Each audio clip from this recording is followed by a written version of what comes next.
Network. Yeah, I've been closer to Jesus before, so can you help me out? Oh, can you help me out? Am I on my own? Am I on my own? But can you help me out? Am I on my own? Am I on my own? Or can you help me out? Can you help me out? I've been scared to look in my soul.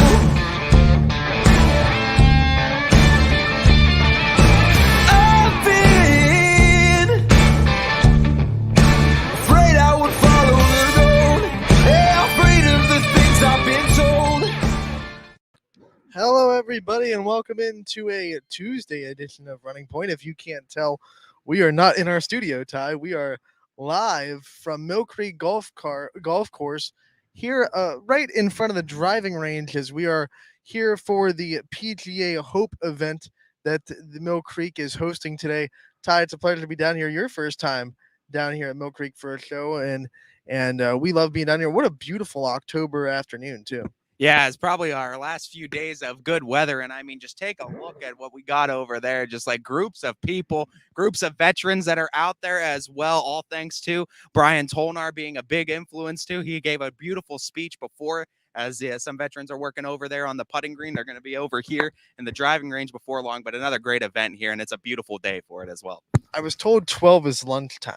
So I'm guessing that all those people are having really good eats right now. We're working. Yeah. We don't get lunch. Yeah, unfortunately too, but we get to fill our appetite with a lot of sports talk here. Double barrel action coming up with football and volleyball the next couple hours. So yeah, we do have guests lined up on the show today. At 1 o'clock, we're going to be talking to Troy Davis, the head coach of Louisville Leopards football team, talk about their first win of the season. Big win for them over Alliance this week to get their first win of the year. And then at 1:30, Baird Brothers Big Dog of the Valley winner Shane Lindstrom from South Range will be joining us as well. We have a lot of other stuff, fun-filled stuff packed for you. We have new Baird Brothers Big Dog of the Valley nominees to go over, and we're going to play our Price is Right challenge like we do every week, and so much more on today's episode of Running Point. Yeah, absolutely. And just excited to get to talk about it as we approach week 10 for football. Playoffs are about to be here for volleyball, and all is good, I think, in the world of fall sports right now. I think you could say playoffs are here for volleyball. I mean, it starts tonight. Yeah. And we're super excited. We are in like halfway done with a volleyball preview on the website. It'll be up before volleyball games go live, but you'll be able to go on ysnlive.com and you'll be able to see where every team is located as far as what bracket to look for, where they'll play their first district game, when they'll play, who they're playing against, what seed they are. It'll be your central for OHSA volleyball information. That way you don't have to go hunt down brackets at the site and everything. So that'll be up very soon. But it will be something that we've worked hard on to make sure that you have a centralized place to go and get all your volleyball tournament information. Yeah, no doubt, as we are excited for it, as volleyball going to be starting here pretty soon tonight in just a couple hours too. So we're just T-minus a few hours from the start of volleyball tournament. A couple girls soccer teams got kicked off last night. Salem won 9-0 over Edgewood to advance to the sectional final. Abby Perry had a hat trick in goals and assists before halftime. Absolutely incredible too, as Salem getting to move on. And Abby Perry, I mean, when you pull out the hat trick and goals and assists, you're responsible for 6 of the 9 goals. Are you kidding me? Get out at halftime. Yeah, at halftime, let alone too. Yeah, get out of here. That's something impressive too, as we're excited to see Salem moving on. Yeah, and the other thing, Cardinal Mooney gets a 2-1 win over Alliance. These are all girls' scores, by the way. The girls' soccer team getting the 2-1 win over Alliance to advance to the sectional finals. Waterloo got a big win as well. They kind of feel a little disrespected as the girls' soccer team. They're seated 11th, and they're sitting there thinking, we have a win over the 5 seed. We've tied the 4 seed. We pushed the 4 seed to a 1-point game the second time we saw them. They feel a lot better than the 11 seed. They got kicked off with a win last night. Carrie English, if you haven't seen her play soccer, my word, she's a sophomore, right? I mean, you covered her for basketball. She has over 90 goals in her career. She's one of those too that is very impressive too on the basketball court. So we're not too far along from seeing that as well too. We won't get too in depth with that too, but I mean we're gonna give you little tastes of basketball in the next coming weeks though. But no, Carrie English, a phenomenal athlete for Waterloo, and one that I've had the honor of seeing a couple of times too. Not yet on the soccer field. I've seen it at least on I think video once. I've seen her play. She was Waterloo was somewhere, but no, I mean she's one of those athletes too. Young, smart, and biggest thing about her, she's willing to take those criticisms to get herself better, and that's the biggest thing. And we see her coming through big time again with a huge win over a very good Athletic Alliance team. Let me just tease, because you brought it up. Let me just tease saying that basketball is around the corner. Oh yeah, And we are not overlooking the end of fall sports by any means necessary. But we understand that basketball is on the horizon, and pretty soon you'll be seeing basketball kind of start to be pushed a little bit on Running Point as well. we're still here going to be talking about football and volleyball scores, but it's inevitable that as the playoffs come along in both of these sports, things are going to start thinning out for our teams that we're representing. But the good thing is, as those teams are thinning out, we're going to have a bunch of basketball previews coming your way, boys and girls. We're going to be excited trying to talk to as many coaches as we can before the actual start of the season. So it's going to be an exciting time, I think, on Running Point. We are officially, by the way, 1 month away from the start of the girls' basketball season. There are a lot of teams that start on the 19th, and we are a month away. I mean, I believe official practices start this week too.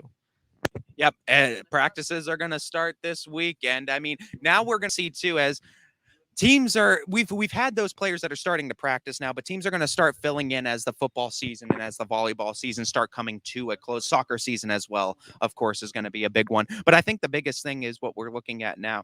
I mean, we're going to be talking football Friday. That's going to be, there's so many, I mean, Thursday too. There's so many week 10 matchups to talk about football wise. We got volleyball tonight. So don't think we're going to stop talking football and volleyball, but we understand there's a lot of great basketball teams in the area for boys and girls, and we want to make sure we get to them all.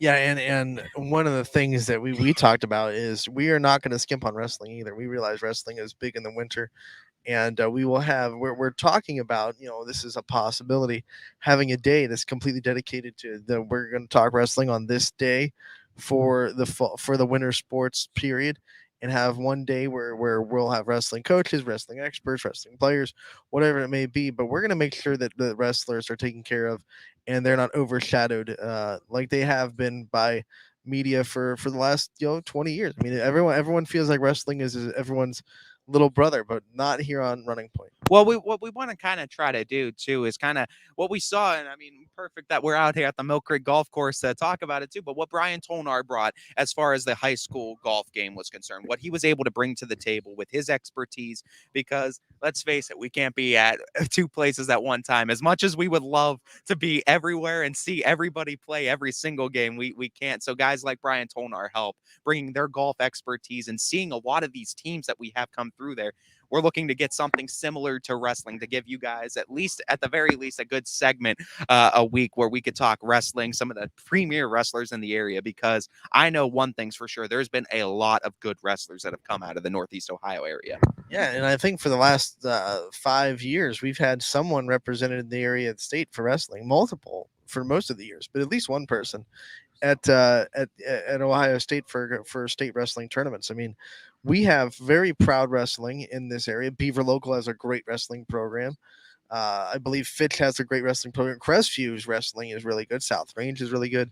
So we have a lot of really good wrestling programs in the area that we're going to be able to highlight as winter sports get closer. Yeah, and we're obviously going to be excited to talk about wrestling as that comes closer. We know Fitch, big hosting site for that, and there's big hosting sites around too, but Fitch is one of those big ones that hosts the Arnold and everything going on, and that's always huge too. So we're excited for winter sports, but hey, we still got some fall playoffs to get through. We got some volleyball to talk about coming up as early as tonight. Week 10's here in football. There's a lot of big matchups this week. A lot of playoff hopes are on the line this week, and it's going to be a fun week as playoffs for football going to start here in just a few days' time. And Ty, like we do every Tuesday, let's go over the Baird Brothers Big Dogs of the Valley nominees this week and play our Price is Right challenge game. I won last week, so naturally I get the first pick. So let's see where we are total. Volleyball right now is at 813. And football is at about 1,036.35. So a little bit slow for the first 19 hours, but plenty of time for voting to go up. So total, we are at let's see. Let's do the math. I think that's 2450 to be exact. 813 plus 1635. 2,448 is the total that we are at right now. Mine says 250 because I got an extra vote on each one. I was checking yours too. I had to put in a vote as well for each one. So it's So which one's official? Huh? Is it 2,450 then? It's 2,450 probably because I put a vote in each one too, so I could check as well. So 2,450 is your total right now.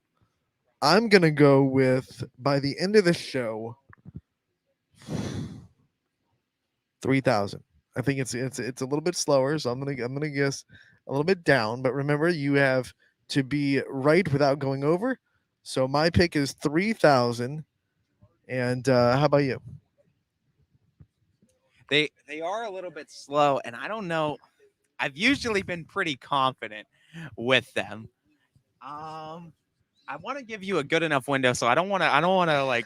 I think our rule was at least 300, right? Was it 3? I couldn't remember. Was it 2? It was 2 or 300. It was a we have couple to hundred. fix it according to like if it's like at 10,000, then Yeah. we go a little bit more. But since it's only at 2,400, Let's keep it around what, 200? Yeah, let's keep the Within 200. keep the window 200. Okay. That's fair. I'll go straight up 3,200 then. Right. I'll go 3,200. I'll give you that 200 window. So it has to be anywhere between 3,000 and 3,200 for me to win. I need 750 votes from you guys right now. Give me 750 votes. Get out there, vote. There's some fantastic communities on here, and there's some ones that are represented for their first time out there. Get out there and vote. Anything over 3,200, you win. If we both go over, we just try again. We do it again at the end of the show. We guess numbers, and we come and see if we get close to tomorrow's start. So that's how we do this. That's how we've been doing it all year for Big Dogs of the Valley. So now that we have our guesses, and it is 12:13, let's go through the nominees and get you ready for this week of Bear Brothers Big Dog. This is week 7, by the way. Volleyball, first off, and this is in no particular order. I had to specify that, so it's not like, ooh, I'm the first, so I'm the best nominee. Kyle White from East Liverpool makes her second appearance on the nominees list. Kyle White, we've talked about her for the All YSN team. She's first team All YSN for a reason. She has almost 300 kills, a good chance that she gets to 300 with the tournament run. She does a lot for East Liverpool, blocks, kills, digs. So no surprise that she's on this list. And not to forget too, I mean, Kyle Wade, obviously fantastic volleyball player for the Potters, and for the stat line that she had, what we talked about, no doubt, easily a first team All YSN type of player. Looking at this too, you got to remember, this isn't only just a Big Dogs that they're winning now going into it. You're putting them in for Player of the Year now category as far as the fan voting. So this might be your last opportunity to get your favorite athlete into that next category and put him up for Player of the Year voting. So remember that too. For all these communities, we have some great athletes on here. This might be your last opportunity to sneak them in.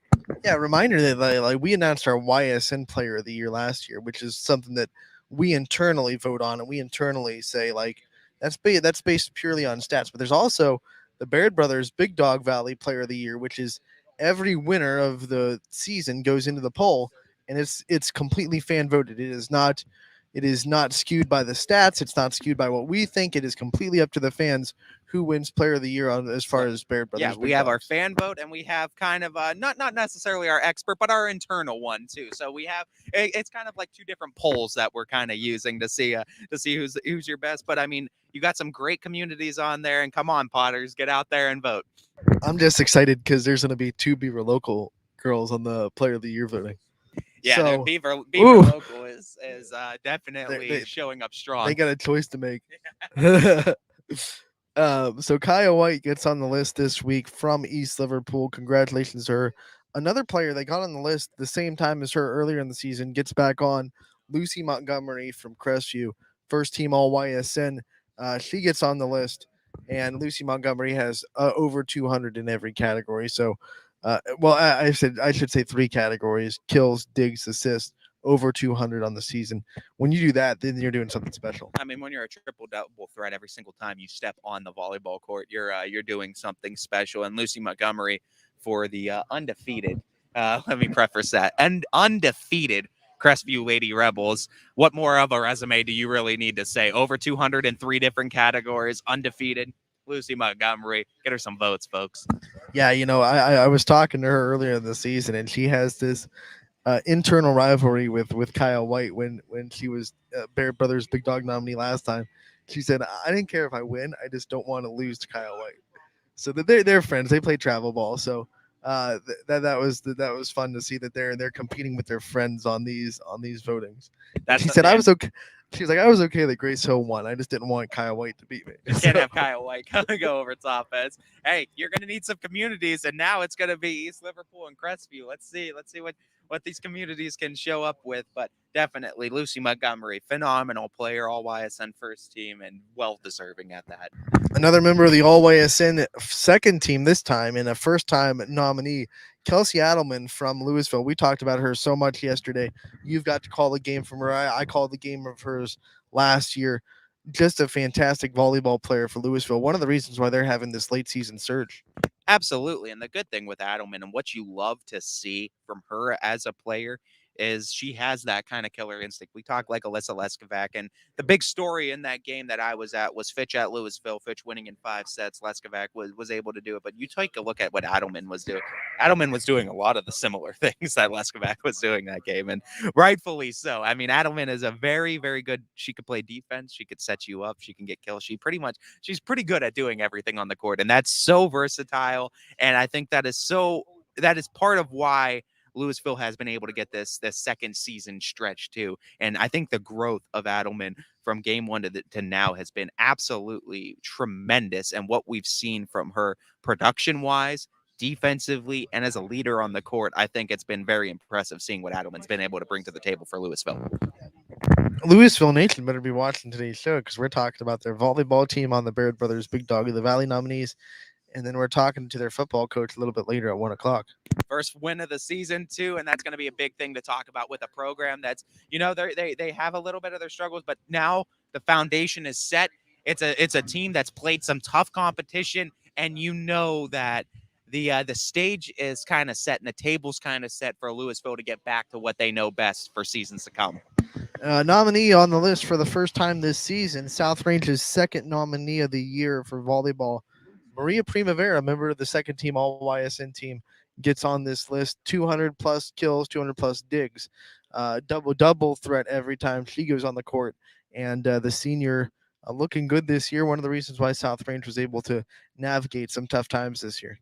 Yeah, no doubt. Maria Primavera is one of those players that, despite the tough times, she's been one of those that it feels like anytime you need someone to keep a level head, in whatever the situation of the game may be, down, up, it always seems like Maria is one of those players that is very, very good at just keeping that level head, staying even, as we like to say too from Coach Bailey. But she does a great job, and with a South Range Lady Raider volleyball team that is a lot of things going on internally with it right now. Having someone like Maria Primavera on that team that kind of can keep everyone at that level head, and that's keeping that level head on the court all the time, I think is a huge, huge thing for South Range. Also, to boat with the 200 kills, 200 digs, you're doing it pretty well on the court as well.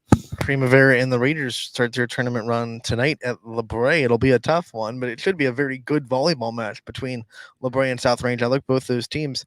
They both have pretty even stats, pretty even role players. It's going to be a fun one in La Brea tonight. Two fun ones, really, because you have United versus Camel. They're pretty even as far as their seedings. I think it's 16 versus 18. And then you go South Range La Brea, which I believe 14-11, if I'm not mistaken, but I could be wrong. Once again, ysnlive.com. Pretty soon we'll have the centralized spot for all your volleyball tournament needs. Yeah, absolutely. As we're excited for that as well. And yeah, big matchups tonight for a couple of area teams. And I'm really excited for that South Range LeBray matchup. And another first-time representee for the volleyball side, second nominee for Howland of the Year. Courtney Clark gets on the list. She is second team All YSN for the recent ones. I mean, like, we keep going over these stats. Courtney Clark is a gamer. I'm going to tell you that right now. She's one of those players, like we talked about Kelsey Edelman, like we talked about Lisa Leskovac. She can just take over a game, but with just will. She has that willpower. I've seen her do it. You've seen her do it. One of the great reasons why she's on Baird Brothers Big Dog of the Valley. Yeah, and I mean, very, very competitive player at that is Courtney Clark, and one of the things you see with her, and it's kind of very similar to what other players we've seen, but the only other one I could compare her kind of hit power to, there's two players that I've seen that hit the ball.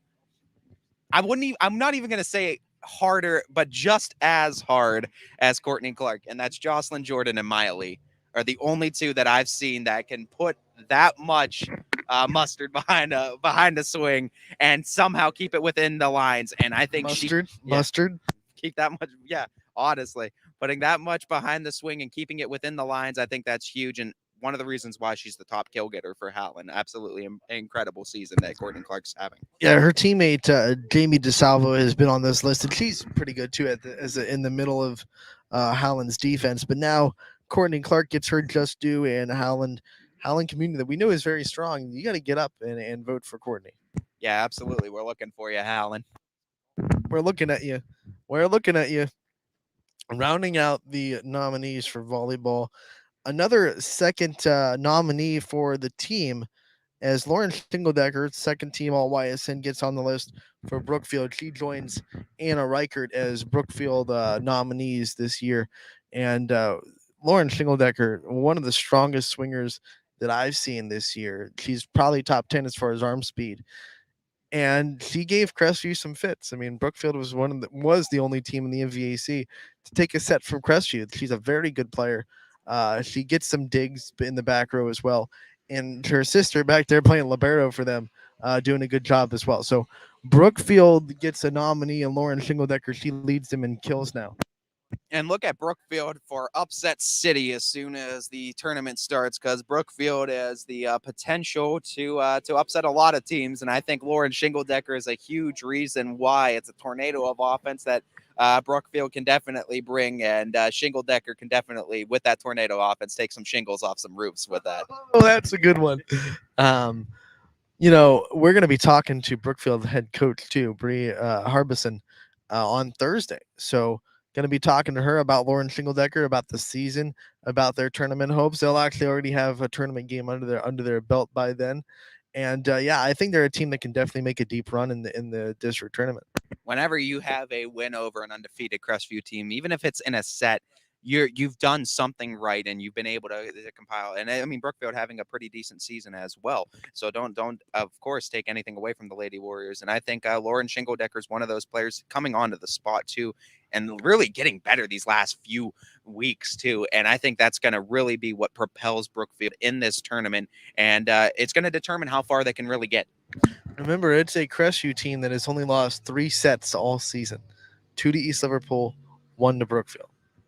Doing something right. I mean, like what you said too, it's a Crestview team that flat out it's a powerhouse, and it's going to be one that is going to be one of, if not the hardest outs in the volleyball tournament in our area.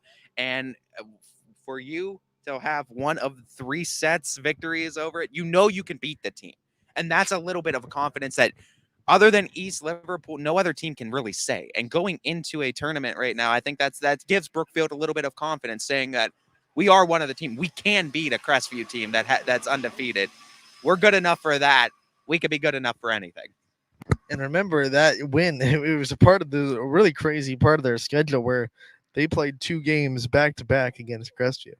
They played Crestview on Thursday, and then their game on Monday was against Crestview. So Brookfield, even playing a team that you literally just saw, no secrets at all. You had no time to adjust, change up anything. They still were able to take a set off of the Rebels. Yeah, and now with a little bit of time to kind of look back at what you were able to do right, you can kind of see Brookfield starting to implement what they were doing right in that Crestview game throughout the season, and we see them finish strongly at the end of the season. And I think that's what again is going to propel them in this tournament. In those in the first game with Brookfield Crestview, all 3 sets, even though Crestview swept, were at least 25-22. Yeah, and I mean they kept it competitive, and you to know that you are right there, it's going to give that program all kinds of confidence, I think. So Brookfield's looking strong, and we want the community to get out and vote for Lauren Fingeldecker for that program, and all the nominees on this list. We'll run it through one more time to get everyone recapped on who the nominees are on the volleyball side of things this week. For the Baird brothers, Big Dog of the Valley, you have Kyle White for East Liverpool. You have Lucy Montgomery from Crestview. You have Kelsey Edelman from Louisville. You have Maria Primavera from South Range, Courtney Clark from Howland, and Lauren Fingeldecker from Brookfield. Get out and vote. Voting is unlimited and ends on Saturday at midnight. Yeah, absolutely. Great programs there too. And I mean, I'm looking at all 6 of you too. I know what Louisville brings. I know what South Range. I know what East Liverpool, Crestview, Howland, Brookfield. I know what all you guys bring as far as fandom for your sports is concerned. And I better see those 750 votes come through so I can get that 3,200 and get that win this week because I'm needing a win. Get out there and vote for your big dogs, though, as this might be the last time you can sneak them in for that Player of the Year. You know what I'm starting to learn is I don't think that getting the first pick is an advantage in this game. Yeah, I wonder why. I had to pick first last week. I feel like maybe the winner should get to pick second from now on. But no doubt, get out there and vote for these very, very talented volleyball players. Some first-team talent, second-team talent, they're all over. Well, we'll take a quick break. On the other end, we'll talk about the nominees on the football side of things for Baird Brothers, Big Dog of the Valley, and give these guys some shout-outs as we go. So we're going to take a quick break on Running Point, brought to you by Greenwood Chevrolet in Austintown. New things happen all day. Some are good, some not so good. In today's complicated world, while you're busy working, playing, and living life, we're busy helping you make sense of the day's news. And there's only one place where it comes together with clarity, context, and accountability. It's 21 News at 6 with me, Madison Tromler, and Derek Steyer. 21 News at 6. It's what the day's news really means to you. Welcome home to a home made homier with Baird Brothers Fine Hardwoods. Inspiration starts at BairdBrothers.com and is turned into reality when high-quality hardwoods are delivered right to your home. Baird Brothers has the latest design trends, shiplap and skinny lap interior siding, antique oak rustic flooring, and, well, you'll find them all at BairdBrothers.com. Ordered easily, delivered conveniently, enjoyed comfortably. BairdBrothers.com. At Greenwood Chevrolet, shop with confidence knowing we're ready to go the extra mile for you. With the largest selection of used vehicles in the Valley, backed by the Greenwood Advantage Warranty. Every one of our vehicles has undergone our own 126-point inspection, so it passes the most important inspection, yours. No other dealership has the extra inventory, gives you extra for your trade, and goes the extra mile for you. Only at Greenwood Chevrolet. WRS Wealth Advisors, the area's premier wealth and retirement specialists. Located on South Avenue in Boardman. Quality, customer service, and integrity. Those are the 4 words that have driven our success since 1957 at Joe Dickey Electric. Joe Dickey Electric is one Mahoning Valley landmark business that stays current with the requirements of our customers. Family owned and managed, we are an electrical contractor and energy solutions provider. Every member of our team adds to his or her skill set through ongoing training. Residential, commercial, industrial, automotive, and more. We keep ahead of the needs of our customers with a fleet of more than 50 vehicles and 24/7 emergency service, so you're never left in the dark.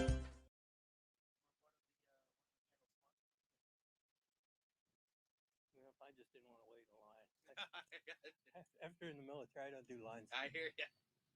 Welcome back to Running Point on YSN Live, brought to you by Greenwood Chevrolet in Austintown. We are live from Mill Creek Golf Course and the Mill Creek Metro Parks, where they are hosting the PGA Hope event. You can see us well, you can see me and DJ rocking our PGA Hope apparel. We thank Brian Tolnar for hooking us up with that, and we are so proud to be a title sponsor of the PGA Hope event here today. Just we can't thank enough. I mean, I don't want to speak for you, Ty, but I know you can share this sentiment as well. How much we think of our veterans, how much we love our veterans, and thank them for all the service that they do. We wouldn't be able to do this show quite literally without you, because we wouldn't be having the freedoms that we have to do this show without the sacrifices that people in our military have made throughout all of history. Yeah, and I mean, we know our 3 pillars of YSN: loyal, local, and live, and that loyalty part goes right back to the veterans, because I mean, hey, these are the guys that came before us, defended their country for us, and the reasons why we have everything we are here today. So we owe it to them to be not only loyal to them, but do some nice things outside of the box of our pillars for them as well. And with a conjunction of Mill Creek Golf Course, and of course Brian Tolnar, which you've seen on the show countless times, one of the golf gurus of the area that we are so lucky to have be a part, not necessarily a part of YSN, but be a partner with YSN. We're so lucky to have Tolnar as well, and this is a beautiful event with a great cause behind it. Yeah, we are sitting at right in front of the driver's range here at Mill Creek. Pro Shop is to our right, so it's a beautiful day in October. I think it's in the 60s. The sun's beating down on us. It was a little bit cool this morning.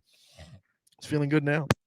Oh, absolutely. As right now it is beautiful, and I mean, this is probably the last of this weather. I'm pretty sure we're going to be Don't getting. say that. Come I'm on. pretty sure we're going to be getting, but don't say that. Don't say that 4-letter word that starts with S. Yeah. Don't say it. I think some of the football teams for the playoffs might actually prefer that S word coming into play. No one wants to play football in the snow. I think there's I beg to differ. I said it. I beg to differ. I think there's a few teams that would Name love one. to play. We're going to talk to a football coach today. We're going to see. I guarantee, like, if they had a choice between like 50, 60 degree weather that was nice and sunny and snow, football teams would rather play in the nice weather that doesn't affect their play. There's definitely a coach out there. I will ask any coach that comes on here. There's a coach out there that has that grit and grind mentality. That you says, just like the snow because of the tuck rule. Yeah, that's why. No, I think it's gonna be. I do think we're gonna have some decent weather this weekend, but I think that's definitely, we know snow and winter and cold is definitely prone to drop on our heads any given week in the playoffs. But we'll take this weather as long as we can. I think this is gonna be an unprecedented year. We just don't get a winter. You think that's it? I've lived in Ohio long enough in my life to know that the Florida weather and the nice weather only stays around for as long as it wants to. We did some tribal dancing, and we have kept the warm weather here. We've done all of the necessary animal sacrifices. I'm just kidding, guys. This is a joke. Yeah, as we're definitely excited though and happy that it's at least warm out today because we're outside. So I mean, that's I'm pretty true. happy that I gotta tell you, pretty happy that it's not like 30 degrees and snowing right now. When we first said October 19th live at Mill Creek Park, I was like, this is a great event, but I might be bundled up and doing a 2-hour show. I heard October 19th and I was like, oh no. That either means I'm wearing shorts and a short sleeve or I'm bundling up in a coat. October 19th is on that tipping point where it could be one of two ways. Like, it could be great, which it is. It also could have been, 40-degree weather and not sunny. And yeah, sleet, snow, all that nasty stuff that we'd be having to deal with. But no, sun is shining bright, and not even just the sun shining, a clear sky. Like, I'm talking like beautiful blue sky, not a cloud that I'm seeing in the sky. You couldn't ask for a better day right now. But you know what? Rain or shine, we're here for our veterans. It's one of the reasons why YSN is red, white, and blue color scheme. We love this country. We love the people that defend it, and we would do anything to sponsor them. And obviously, we are here today sponsoring this event that is for veterans, dedicating to veterans, honoring veterans, and we couldn't be prouder. Nope, not at all. As we're definitely glad to be a part of this event and glad to be here today. As now, I think it's about time we get to some other big dog nominees. It is time, as we went over the volleyball nominees earlier in week 7, and now we're going to go over the football nominees for the week, and we start with DeMarcus McElroy from Ursuline. You've seen him play in person. This kid, man, I feel like as a runner, he is so improved this year. Last year, he was used kind of as a utility guy. They hand him off. They definitely run the ball, but now he's a legitimate bona fide part of this offense that makes Ursuline double dynamic and very dangerous to deal with. One of the reasons why their offense is so hard to stop. If you can listen closely, I think you might still hear Trey Civarella giving some screaming on for what he did in that game against Fitch. And there's no Wait a doubt. minute. Do you hear that? Yeah. Oh, it's Trey. Yeah, I think you might, in the wind that's blowing through all these flags, we might still hear Trey Civarella yelling about that Ursuline win over the Falcons. And that Ursuline win over the Falcons, a huge win for the program, and it came because of the running of DeMarcus McElroy. Hold on, it wasn't Trey. It was just Quinn complaining. Yeah. Sorry. As DeMarcus is one of those runners that, like you said, it's a power and speed blend that is so hard to go up against. One of the single greatest performances I've ever seen against the Falcons running wise in Greenwood Chevrolet Stadium, 350 plus yards to his name in that one. That was absolutely impressive and definitely deserving to be on this list. And I would love to see that Ursuline community go out there and vote for him, because he deserves to get some votes for what he's done this season. Right now, football has the lead, and if they win this week, I believe they tie volleyball. No, actually, this would be they're tied right now, right? Yeah, I think volleyball. Or is it 4-2? I've lost count. It might be 4-2. Volleyball's leading 4-2, but football might be able to get it in and make it 4-3. Yeah. And then, who knows what'll happen. I think we have at least one more week of big dogs coming up. So football has a chance to really make this something. We get competitive in everything. Like we are asking communities not just to help us win our little prices right bet, but also be able to, hey, football versus volleyball, who can get the more votes? And volleyball has the upper hand right now, but not this week. Yeah, and I mean, football, this is your chance too. This might be your last chance to try to get back even with volleyball this season. So you need this win this week. So get out there. You've almost taken close to 1,000 vote lead now has football. So get out there and keep voting. Volleyball, we know you guys can show up though big time. So I'm still waiting for the big volleyball vote drop. Next is the pride of Orange JFK, one of their big running backs in the backfield. Antoine Brown Jr. gets on the list for the second time this year, and he's a force to be reckoned with. One of the reasons why that Eagles offense is so hard to stop. They're gearing up for a playoff run. They have one more game this week. I believe it's at Rootstown. Yeah, I believe so. And they'll go into the playoffs hot. And I believe they're going to be sitting. It seems like every year they sit around the 4, 5, 6 seed in the playoffs. Like they know exactly where they want to be for the playoffs to make a deep run. Yeah, absolutely. And Warren JFK, excuse me, Southeast is. Southeast, undefeated Rootstown Southeast, right? Wyndham. That's where I got it mixed up, because Warren JFK and Wyndham, I think, are right underneath undefeated each other. Southeast, right? Yeah, it's an undefeated Southeast team, but a perfect test for a 5-2 JFK team that is, I mean, Division 7 too, and where they're ranked in Division 7, very important.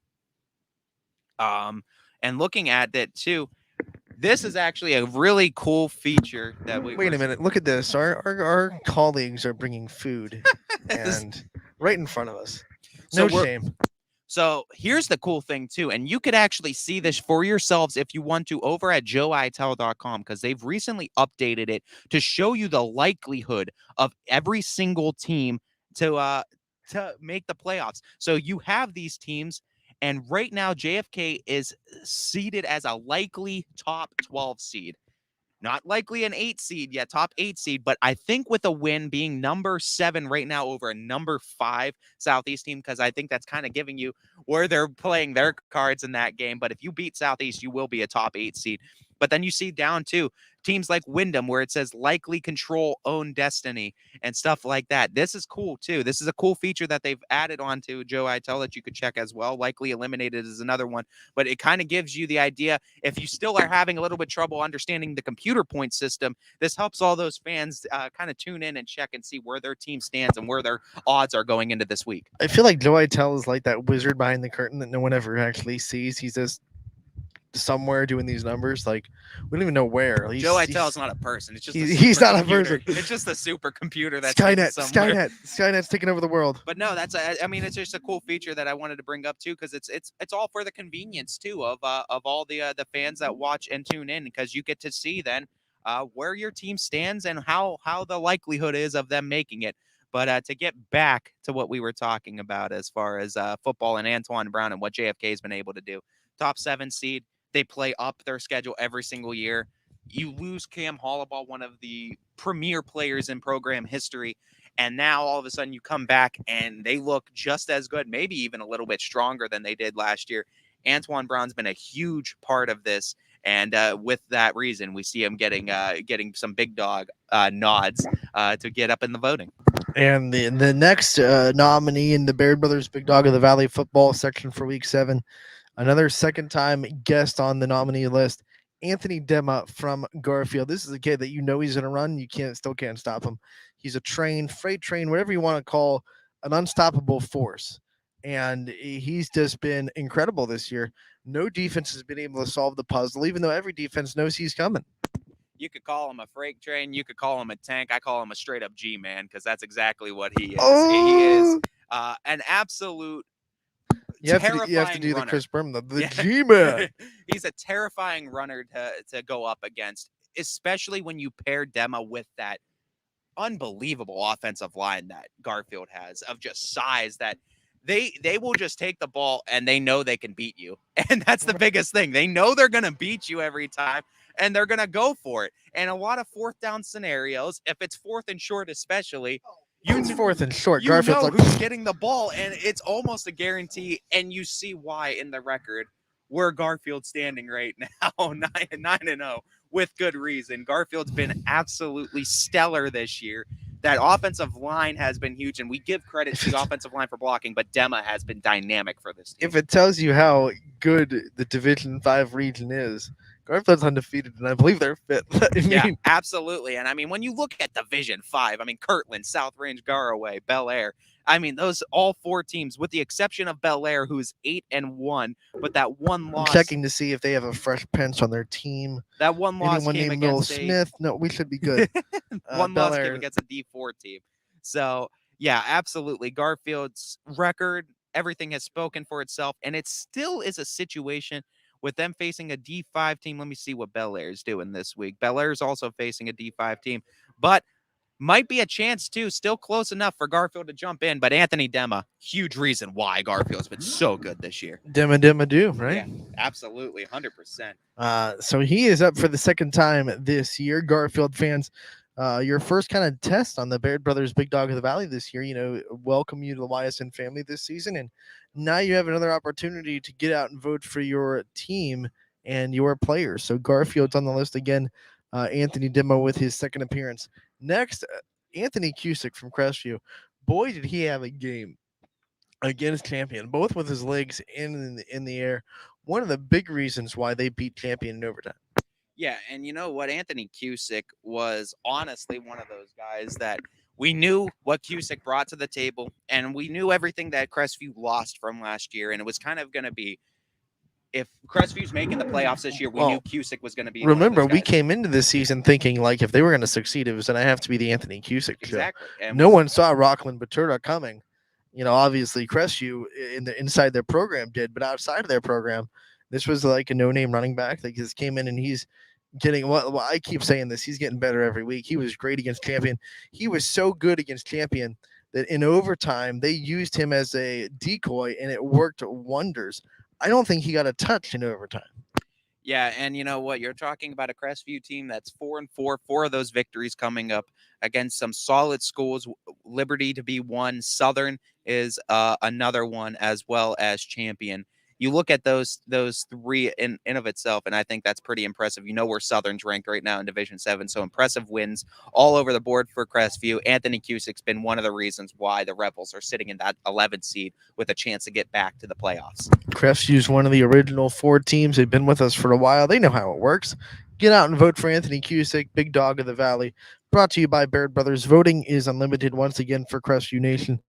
And it ends on Saturday at midnight. You have a chance, Crestview, and I'm looking at you to go and sweep the Baird brothers. You have someone in volleyball and football.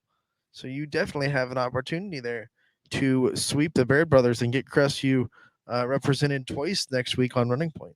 Yeah, absolutely. And I mean, not many teams. I don't think any teams have been able to do it. A few teams have had an opportunity. No, Beaver Local has winners from volleyball, but and football, they never but not in the swept same the week. board. Yeah, they never Not in the swept same the board week. at the same week. But this is a unique opportunity now for Crestview to be able to do so, and Anthony Cusick definitely deserving of it. What's our rule on Baird Brothers Big Dog of the Valley? If you break records, you get on the list, period. Yeah. David Altier broke 2 records, so we can't put him on the list twice. If we could, he'd be on there twice. He is on the list from Western Reserve, second-time nominee for David Altier. And what can you say about the kid that we haven't already said?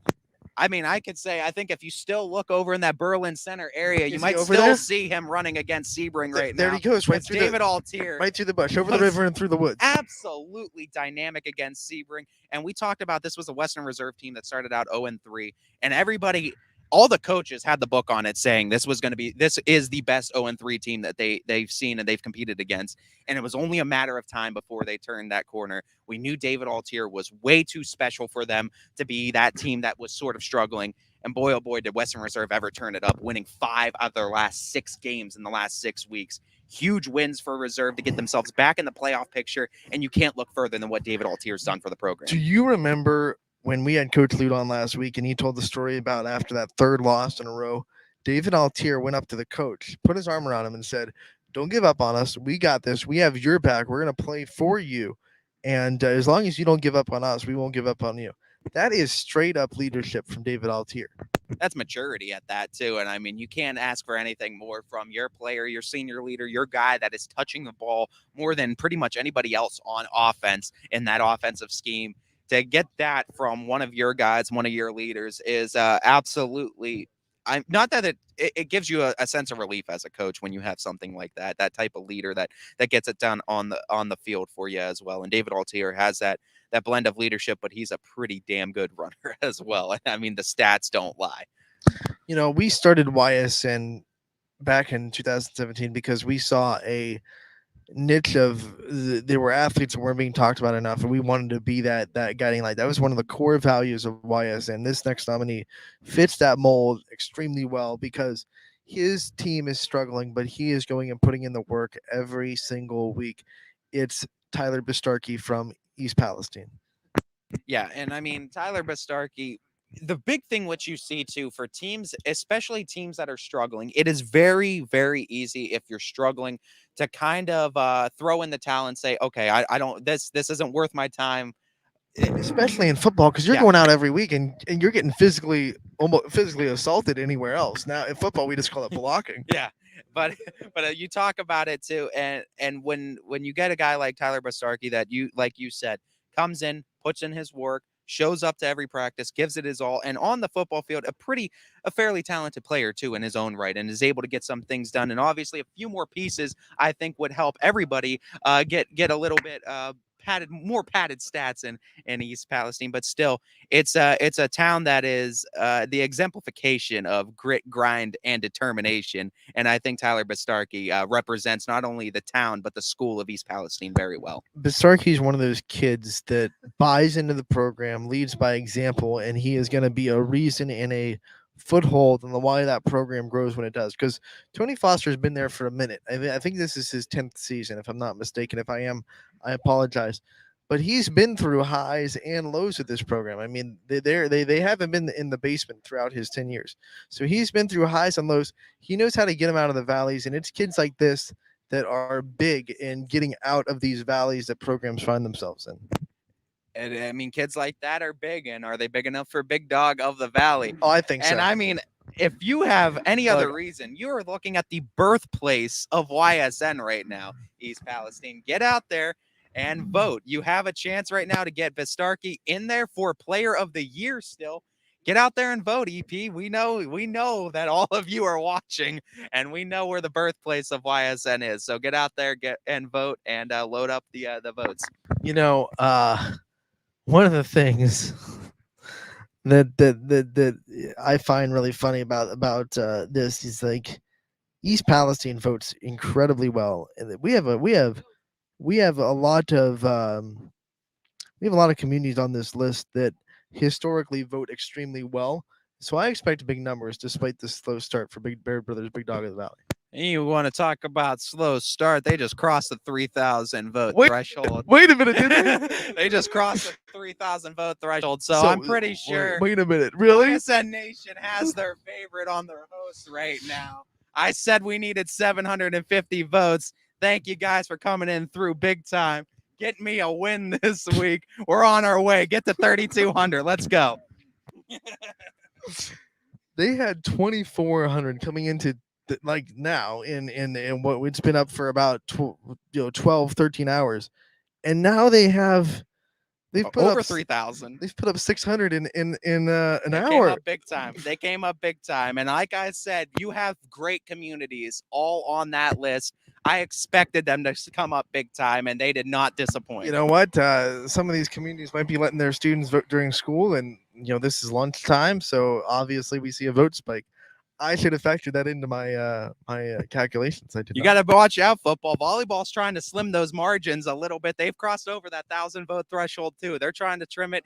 Volleyball wins it in weeks so far 4-2 as far as voting's concerned. So football, this is your chance to kind of slim that deficit 4-3 this week, and you're leading by just under 900 votes. When I said 3,000, you said 3,200. I said 3,200, and I told you YSN Nation wasn't going to let me lose 2 weeks in a row. They were going to come through big time for me, and they're coming through big time right now. Come on, let's get to 3,200. Players, not for you.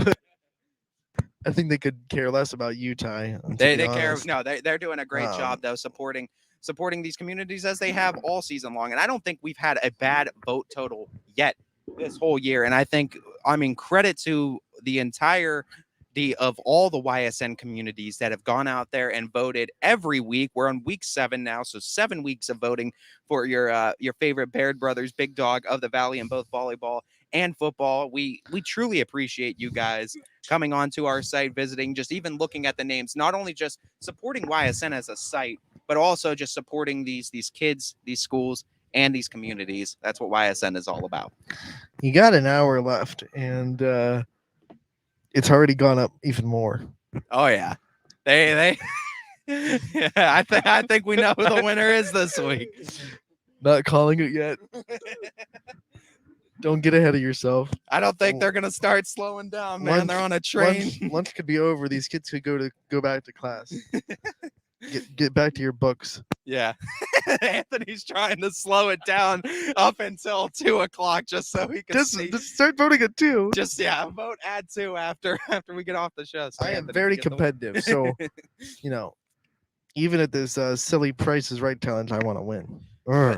We got your football nominees to run through them real quick. You're looking at DeMarcus McElroy from Ursuline, Antoine Brown Jr. from Warren JFK, Anthony Dema from Garrettsville Garfield, Anthony Cusick from Crestview, David Altier from Western Reserve, and Tyler Bistarki from East Palestine are your football nominees for Baird Brothers Big Dogs of the Valley, week number 7.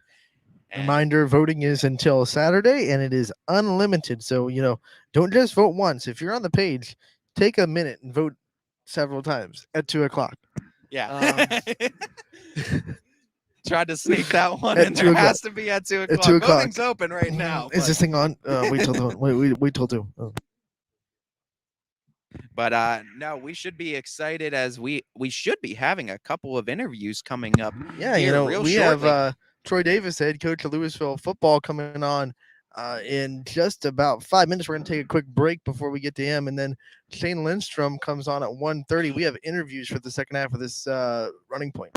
Yeah, and we get you with that double barrel action like we were talking about. A couple of bam football in that second part of the show. I saw a deer over there in the woods. I'm going to get it with this double barrel. We talked big dogs. We talked a little bit of volleyball and volleyball playoffs today in first hour. And like we said, hour number 2, we're coming at you with that double barrel action football, bang, player coach interview coming up in hour 2 of Running Point. Yeah, and here comes football. We're going to take a quick break. We'll be right back on this edition of Running Point, brought to you by Greenwood Chevrolet in Austintown. When looking for home design inspiration, don't just be inspired, be Baird inspired. Whether new or remodeling, Baird Brothers has the latest trends like shiplap to refresh your home. Go from inspiration to installation with our wide selection of in-stock American hardwoods. From the rustic charm of antique oak to the warmth of traditional cherry, Baird Brothers has what you need to make your home inspiring. Baird Brothers, our family's heritage, your family's home. For a great vehicle and a great experience, come to Boardman Mitsubishi today. As always, our full lineup of Mitsubishi models comes with a standard 10-year, 100,000-mile powertrain warranty. Boardman Mitsubishi, your hometown Mitsubishi dealer since 1999. Cocos Pizza, always supporting our community and our local athletes.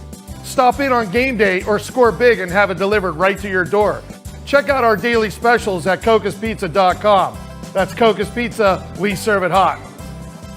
At Hubbard Chevrolet, Hubbard can help you get the financing you need regardless of your situation. I'm Tony Page, and I've helped thousands of customers in Northeast Ohio and Western Pennsylvania buy a vehicle. Visit HubbardChevy.com to get pre-approved. Remember, folks, Hubbard can help.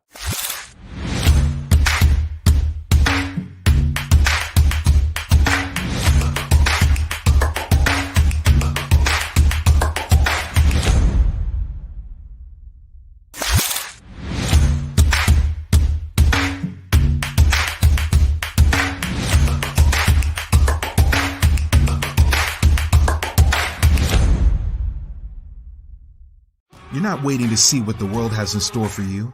It's more about what you have in store for the world. All you need is the opportunity. All you need are the resources of a large university and the advantages of a personalized academic setting where you can experience new worlds in the arts and sciences, business, and education and make them your own. We are where you shape your future. We are Youngstown State University and proud.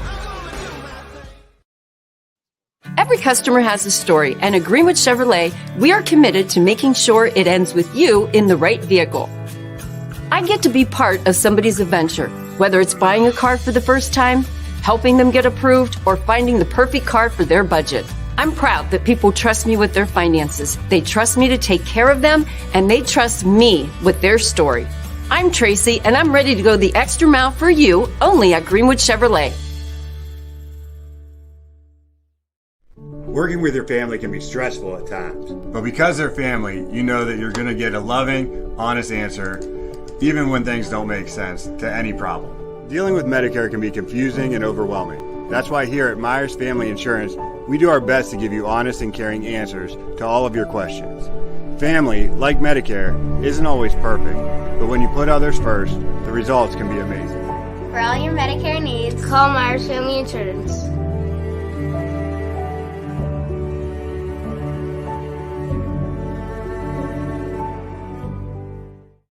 Storm season. I think we're under the gun for some heavy storms over the next couple of hours. And Storm Tracker 21 is ready. This is probably the one we're keeping a closer eye on. On air.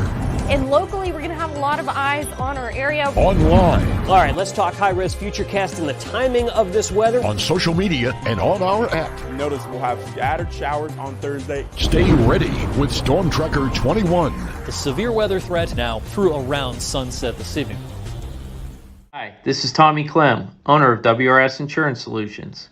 WRS Insurance Solutions is a local, independent agency that specializes in life, Medicare, long-term care, and disability products. Call us at 330-953-3722 or visit us at wrsinsurancesolutions.com to learn more. Good luck to all the student athletes in the Valley. Welcome back to Running Point on YSNLive.com, brought to you by our good friends over at Greenwood Chevrolet in Austintown. Anthony Hartwig alongside Ty Bartel. We are live from Mill Creek Metro Parks and the golf course for the PGA Hope event that we are proudly sponsoring and being a member of, Ty. And Ty, as we continue this, what a glorious day. Just talk a minute about this event and the veterans again. Yeah, absolutely. As we definitely great event out here today. As A lot of we're seeing some of the participants making their way over to the driving ranges. We're going to be excited to take a look at them as they start participating in that. But got a chance to speak with Brian Tonar a little bit before the start of the event too, and I mean just a great event that is being brought on here by the Mill Creek Metro Park Golf Course and everything that they're doing for the veterans today. Without further ado, let's welcome on the head coach of the Louisville Leopards football team, Troy Davis. Coach, thank you so much for taking the time to join us. Hey, guys. Thanks for having me.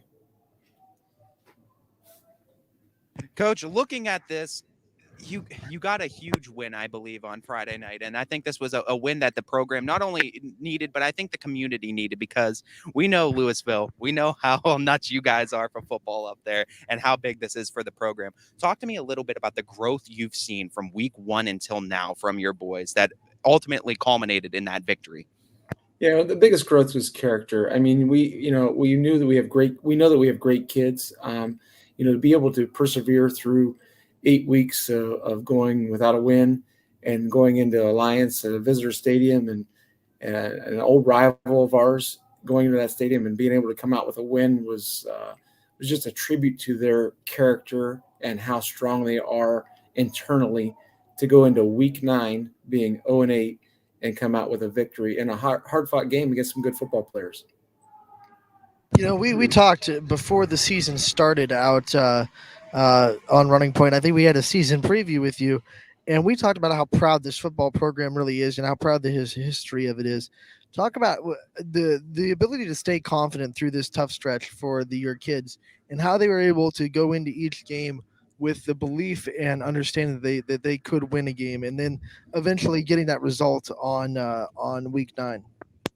Well, it really comes down to our senior class. Our senior class has been a group of kids that want to be different. They want to bring back the winning tradition of Louisville football. Each week, we had our opportunities. We play a lot of opponents that are Division II, Division I, until we got to week 9 where we got to a Division III opponent.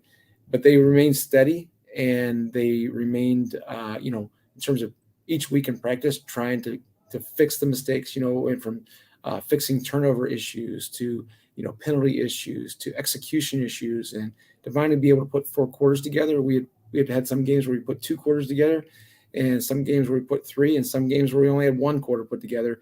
But going on Friday night, we were able to put 4 full quarters together and come out with a victory. Looking in future games and future seasons, how dangerous do you think this Leopards team can be if you guys can consistently put those 4 quarters together? Yeah, I mean, we showed it Friday night that, we could really move the ball. We had a chance to really blow the game out of the water before half. And, we had a penalty that called back a touchdown. We missed a field goal late in the game. And so, this team has potential. When we went up and played Green, we exploded in the first half of that game. Suffered from an injury in the second half, and it kind of slowed us down. This team's got 17 returning starters coming back next year. So, not only this week, we want to end on a high note and get a victory down in West Virginia, but, looking forward to next year, we have, like I said, 17 lettermen coming back for this football team. So many players coming back next year. You still brought it up earlier. The senior leadership has been so important to get through this season. Highlight some of your best leaders and some of the kids that have really taken it upon themselves to put this team on their shoulders and get them through this season. There's a long list of them. To highlight Friday night, you got Caleb Miller playing quarterback who had some issues early in the season and shared time with our other quarterback, and then got his opportunity to come back in this week due to injury. Actually came back last week due to injury, played well last week, and then came in against Alliance and just, exploded in terms of running the ball. And just as he went throughout the game, continued to move more and more, gained more yards in the second half running the ball than he did in the first half. And then, you got Connor Edelman, who's been with us, a 3-year starter. He just continues to – he's hard to bring down. For example, he gets hit once, but if one tackler generally doesn't bring him down. He made one run in that Lions game where I think 4 or 5 kids hit him before he got 9 yards. They got Zach Seaman, who's a competitor, looks at me in the fourth quarter and says, it's around the 50-yard line, and he's a competitor, and I know that he's going to grind for those yards. We went with that call, and we made it. Guys like that are just selling out for the team. Cam Brazick, another senior that is just selling out for the team. We lost Riston Jobes, who had really done a great job for us at running back, and we lost him in the Perry game. Another kid just fighting through and doing what he can to win football games for us. A lot of programs talk about Friday night football nights being the biggest night for them as far as the attendance they get. But it seems like Louisville, no matter what sport is going on, it feels like Friday night football. But talking about the football support and having fans back in the stands this year, talk to me a little bit about what that's been like for the team and what it's been like for you, for a coach, to have that community back supporting you guys in the stands each and every week that you're home. Yeah, you're right about Louisville fans in terms of the sports. They come out and they support. They're passionate, exciting fans. They expect to see good football. They expect to see good performance by all of our sports with great character and great performance. So walk into Louisville Stadium, such a great environment, and to see it full of fans and the fireworks going off and the smoke coming out of the grills at the other end and people lined up around right up next to the field. It's just a great place to play, exciting place to play, and I love having our fans back in the stadium, especially the kids. Nice to see the young kids back in the stadium, get a chance to see our kids play football. We're almost through the season, and we're in week 10. What has been your favorite thing about coaching this team and being able to lead these group of young men? Honestly, my favorite thing was Friday night, and not just because of the win, but because, I preach all along the year about, you got to be able to, it's like that Rocky scene where, Rocky says to his son, it doesn't matter how hard you get hit. It matters whether or not you keep moving forward. And so that was our message going in Friday night. And just to be able to see the kids continue to believe in themselves. I talked to them in the huddle at halftime and said, we're the only ones that have gone through this 0-8. We're the ones that have had to live it. We've had people tell us what we can do, tell us what we can't do, and tell us what we can do. But we're the ones that had to live it and answer to it every week. And to see our kids push through after being 0-8 and get a victory, that was my favorite thing, to see the growth in our players. And not a scoffing victory at that either. It's a very good victory against a very good quality Alliance team that you were able to get over this season. And you've played a lot of tough teams this season, and I think that's going to help you guys in the future. Talk to me a little bit now, future seasons. You talked 17 returning starters. What are some things that maybe you want to look to do differently next season to try to find a little bit more success with this team? Yeah, we want to be more dynamic on offense. We worked hard early to secure the ball. That was a big problem for us. We want to be more creative offensively, try to highlight our players. I think we had some protection issues early in the season that we fixed. We have 4 of our offensive linemen are juniors. And so I look for that to come into next season, be able to be as strong with our protection and run game. So yeah, we want to build off of those kind of things. Looking at next year's schedule, it's going to be difficult again. But coming into it with the experience and the know-how and the things that we have put into place and had success with, we had some things this year that in different games we were very successful with that we want to continue to build on for next year, both offensively and defensively. With before the season, I believe the motto was "Built Different" that you guys had this year on the shirts and things. Going through this year, me and Ty talked about it before you came on. A lot of teams would have packed it in 0-8, and you guys didn't. Do you think this proves that motto true about this team, that you guys are just built different than other teams, and you guys have this unique ability to kind of get off the mat when you're down? It's funny you say that, because I was actually thinking about that this weekend, because I've got a bunch of those shirts that say "Built Different" and the wristbands and things like that. And our schedule says that every time I look at it. And, at one point I was thinking, built different, we want to be 10-0. We want to be built different. But, as I look at the season and I look at Friday night and I think about built different, and in terms of our society and what, and who will put in the work and who will stay committed to things and to see it finish. And I thought, what, we do have a bunch of kids that are built different, because there are kids that are still willing to go out there and play their hardest and do their best, even though they know that there's not going to be playoffs after this. there's no guarantees for anything after this, but they still went out there and fought to get a victory. And that is truly, especially in our day and age, built different.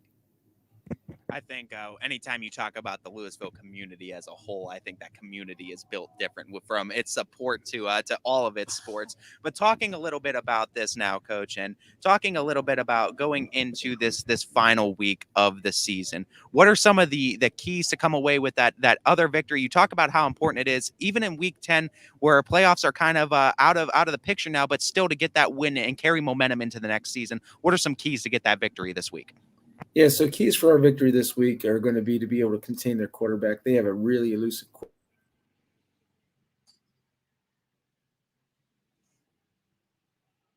Those kids are tremendously fast. They had great games against Central. And then they went down to Dover last week, and they had a difficult game against Dover. Dover was able to shut them down. We want to be able to do what we do. We want to be able to grind it out on the ground, maintain possession. We had I think a 23 or 26 play drive against the Lions last week, ate up a ton of clock. They can't score while you have the ball, and then if we finish that drive with a kick, then we've done our job. And so we want to do that. And then, like I said, on defense, we want to be able to contain this quarterback and slow down this slot receiver. Coach, before we let you go, just talk a little bit about your reflections on this year, your favorite memories with this team, and what you're going to kind of treasure about this season as a whole.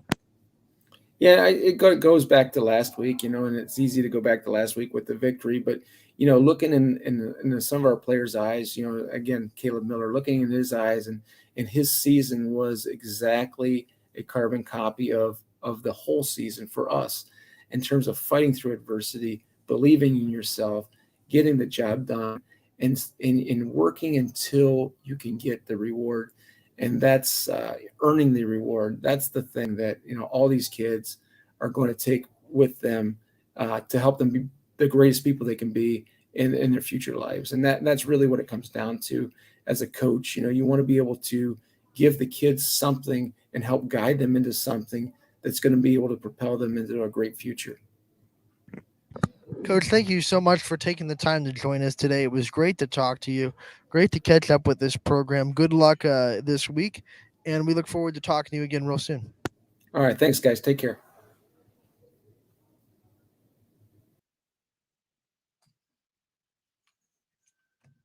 As that was Coach Troy Davis from the Louisville Leopards football program. And, what we talk about, great programs and just great support for all athletics, not just a football team. I don't think you could look further than what Louisville does as far as what they've been able to do in supporting their teams and supporting the schools, the communities. Like I said, and it's not an exaggeration, it feels like a Friday night every single time you go to a Louisville sporting event. They really pack those stands. Yeah, they really do. And one of the things about it, they're a proud football program. You have to believe that they're not going to be down for long.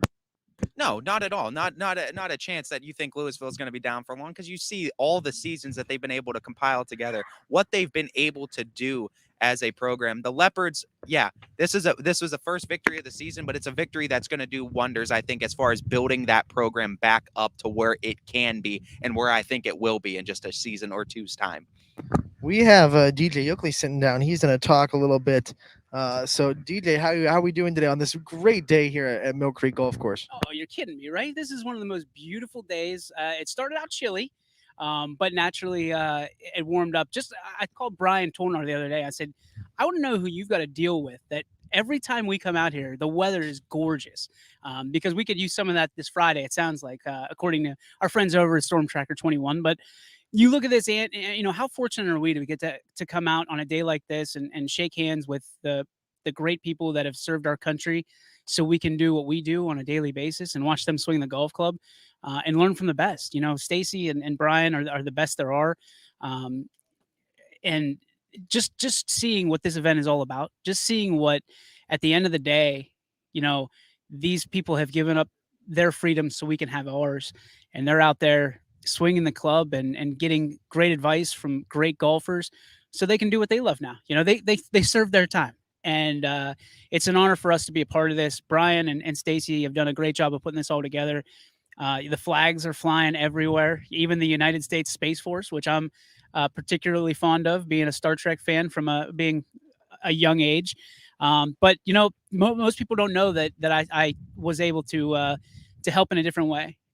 Before we started YSN, and I worked for a company called Victory Media, and there's multiple publications called GI Jobs and Military Spouse, and it gave me some of the opportunities today to be a leader, because I got to shake hands with some of the greatest people I'll ever know that served our country. The Joint Chiefs of Staff and their wives. Got to break bread with them once a year, twice a year, and I have a special appreciation. I've always had a special appreciation for our military servicemen and women, but after that 5 or 6 years or so, a severe appreciation. I mean, these people who don't know us, you, I, Ty, giving up their time, their resources, and sometimes the ultimate sacrifice in their lives to allow us to do what we do. And, I'm grateful each and every day I wake up to everybody that serves our country in whatever way they do, and families as well. I think the word of the day, and you said it, is sacrifice. The sacrifices that people have made, not the ultimate sacrifice or other sacrifices, whether it be to their physical ability or their mental health. The sacrifices they make, so we don't have to make the decision to sacrifice ourselves. Yeah, I mean, imagine, signing up to basically, the people that did it back in I want to say the olden days, but the wars that we've been through in this country, we wouldn't be here, and we'd probably be speaking a different language. In the words of my grandfather, who was a Marine, if it weren't for their sacrifice, giving up their lives. I mean, you think of Normandy, those people knew that they were going to die, but they knew it was for the greater good. And again, I love our military. There's nobody and no love like that of our military and what we do. Our colors at YSN are based off of our country, that we love this so very much. And, to be able to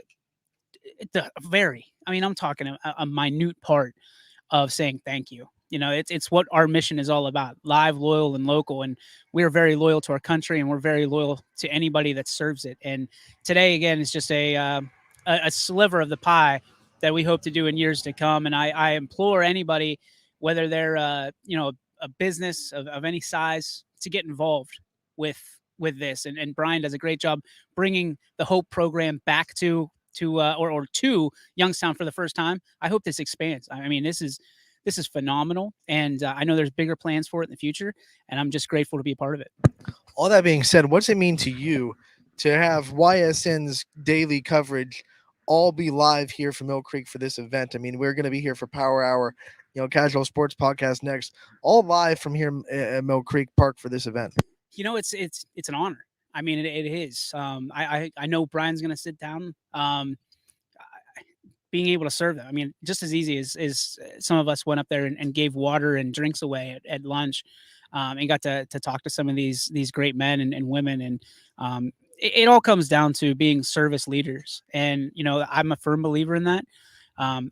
These people we use a lot of military, sayings around our office, burn the boats, don't give up the ship.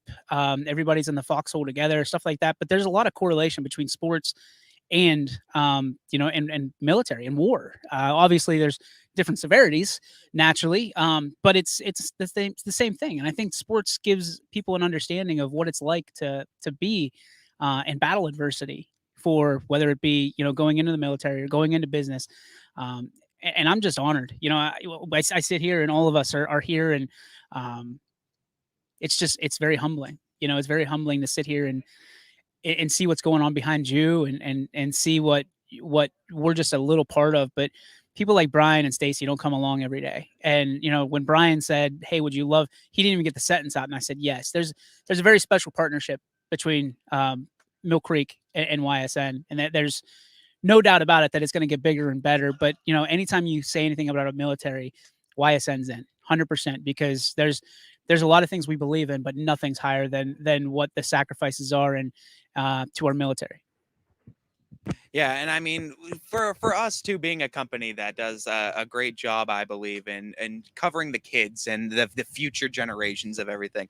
What does it mean, I think, for you to be able to say and take this company that, you know, what when it began, it was a sports company, but now you're giving back, and it's becoming a little bit more. Now it's becoming a community company almost, it seems like, and things like this for the community. What does that mean to you from that ownership perspective, seeing what YSN's been able to do as far as that's concerned? It's exciting. I mean, you know, when this company started, it was Brian and I and a couple other guys, and you know, we knew where we could go, and we knew what we could be, but finding people along the way, like yourself, like Anthony, like Quinn, and the list goes on our roster. Um, again, it's humbling, but it's also exciting because I see the future. You know, like everybody looks at me like I'm, you know, very young. I'm 36, right? But at the end of the day, Ty, you're 22, 23. Anthony, you're not 30 yet, but you look at the future of the company, and there's a lot of people that don't understand that we're already looking towards the future. We're planning for today. We're aware of our past, but we're planning for the future. And you know, this is a part of it. Being in the community, being embedded in our communities, understanding the cultures of our communities is very important to us. That's why we have our coaches on, because there's a level of authenticity that I think we have that nobody else can provide. And that's why it's important for us to get the kids and the coaches and community members involved. That's why we do some of the things we do. Last year we did Peyton Strong, you know, in the Springfield community, and tried to lift that a little bit higher. Great success on that. This is another piece. We want to make sure that people understand what the Hope program means. And especially here at Mill Creek, all the special things that Brian's planning to do and doing on a daily basis to allow our people to get out and about, because people don't realize how big golf is in our community because nobody covers it. We're going to change that the same way we did with volleyball. Nobody ever did a game of the week of volleyball until we came along and did it. And now it's something that happens randomly. Our whole goal, Ty, is to level up everybody and everything in our path. I'm a very competitive person and I want to win, but at the end of the day, I want to win by one, because I want everybody else to come right behind us and understand that the kids, the community, and also these schools and their schools family are just as important to every community as anything we can have. You know, when companies grow, whether it be in the media or anything, one of the knocks is, oh, you've lost your core values that you were when you were a little boy. As we've grown, talk about your ability to kind of make our pillars, loyal, local, live, still the forefront of YSN, and what that's been like to keep those as we've grown. It's more challenging than I thought it would be. You know, it's not that the ego gets in the way, because we try to live every day with none. You know, we the way that we set up our campus at YSN, the way we set up our headquarters, there's no walls, you know, other than the ones in the studio to separate the sound. I'm a big believer that you can either feed your family or feed your ego, and we've done well to feed our families, because why should we have egos? We're people, you know, and not that everybody talks about celebrity status, and my wife jokes about it with me all the time, and I said, that's not us. You know, people recognize us, and I'm very, very humble to be out in the community and people recognize who we are, and it's cool. Don't get me wrong. Also scary sometimes because you don't know who the hell people are, but it's neat, and it warms my heart because they're not coming at us with pitchforks. You know, we're invited into their homes each and every week, each and every day, and you know that wasn't the case all the time, and we understand, Brian and I understand very vividly that the bigger we get at YSN, the more problems that people are going to have with us because we're disrupting the way that people are used to doing things. But the most important thing is always do the right thing. And that's what we believe in. We believe in constantly doing the right thing at the right time for the right reasons. And if you do all of that, you can't go wrong. And we're going to make mistakes along the way, and we have, certainly. But we will correct those mistakes, and we'll get better. And I just hope that people will follow us to that next level, because there's a lot of things that we're going to do that, you know, maybe aren't by the book, but that's okay, because we're going to do it for the right reasons. I think nobody will disagree that YSN has given this platform to not only like the schools, but you talk about the coaches' corners and everything for these communities to speak out for themselves. Talk to me a little bit about how important you think that is, as opposed to what we had before with media companies, that we now have this ability for a coach, a player to come on almost any day and kind of speak in terms of the community, the team, and where everything like that is standing. It's more important, Ty, than anything we do. And I'll say that over and over again. The games are important, and the games are the things that draw the most attention. But I will say that at the end of the day, to hear your son or daughter talk about you as a role model is something that some parents will go a lifetime and never hear. Some parents will never hear their kids say, "I love you," from the age of 12 to the age of 18. I was one of those kids that my dad and I clashed a lot. And I didn't really realize he was right, or that, he was my role model until I was 23 and unfortunately had to put him in the ground.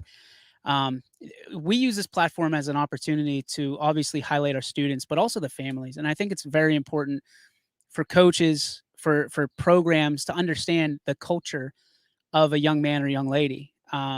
Because just as important as 2,000 rushing for 2,000 yards in a season as it is for TC Caffey and people that are going to bring TC Caffey in, to know that the young man is a stand-up individual, to know that Dylan Dominguez comes from a great family of people who would give you anything rather than talk about themselves. You look at all these different kids that come from really humble beginnings. We have, the Cheney program. We got to do a prime time out there and hear stories about, coaches going all the way to Chicago for a young man who lost himself and bring him back into the program. Those stories aren't getting told. They're not. And what's frustrating to us is the platforms that are out there to be had in today's world with technology the way it is.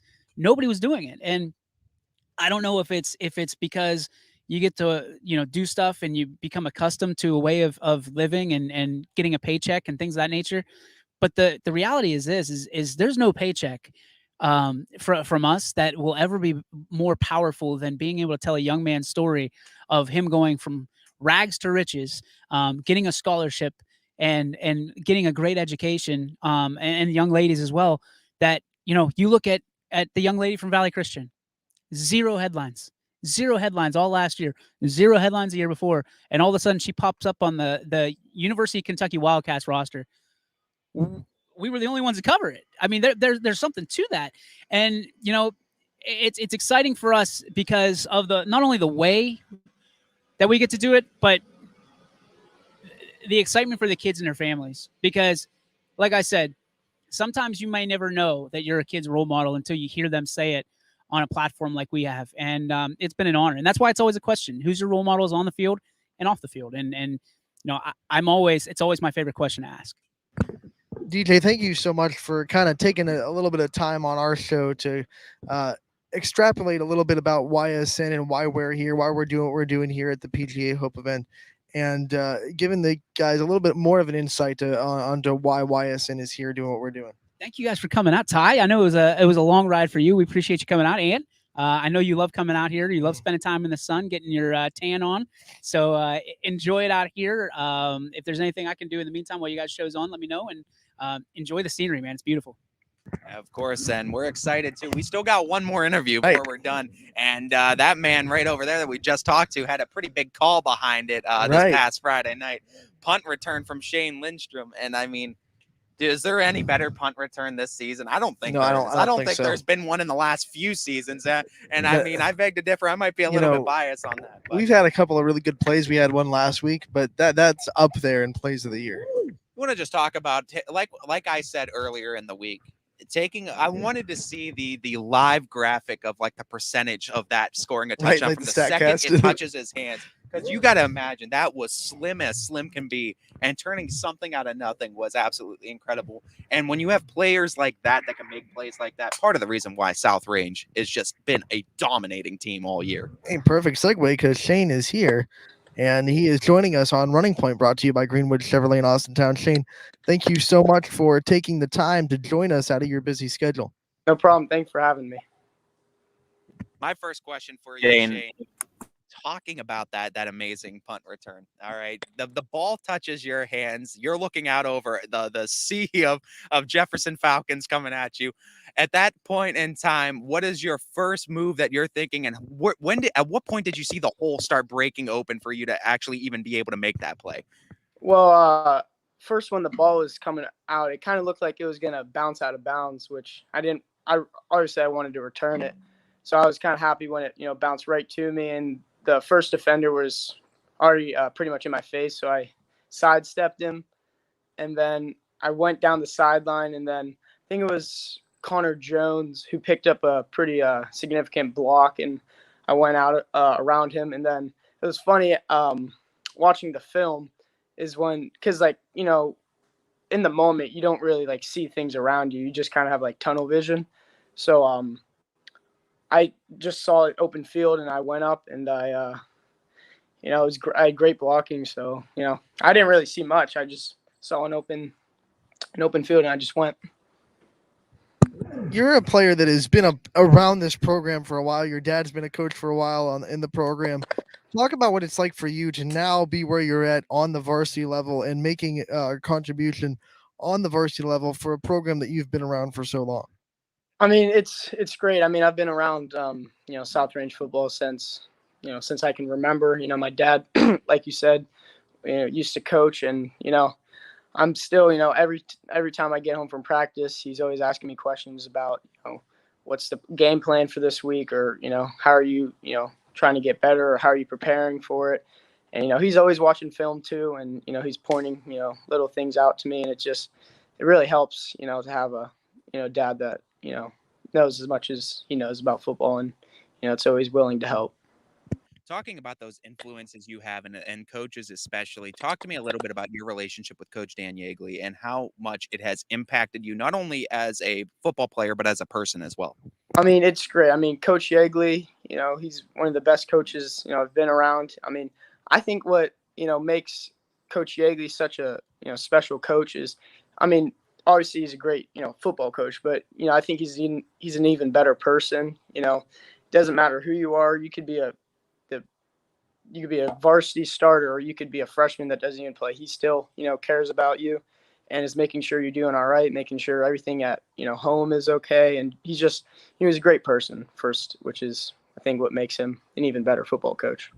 We've obviously talked to Coach Yeagley a lot at YSN South Range, one of the original 4 teams that we covered. So we've had him on for the last 4 years. So this might be a little bit harder for you than other teams, but try to tell us something from a player's perspective that maybe we don't know about Coach Yeagley that you think people out there should know about the head football coach over at South Range. I'm not too sure, but I mean, obviously, he's a great coach, but I think one of the things that really just stuck out to me this summer was, we had a player that, couldn't get to practice. He didn't have a ride in, I think it was during 2 days, but every practice, Coach Yeagley, picked him up, took him to practice. And I just think that it's just the little things that, makes him so special.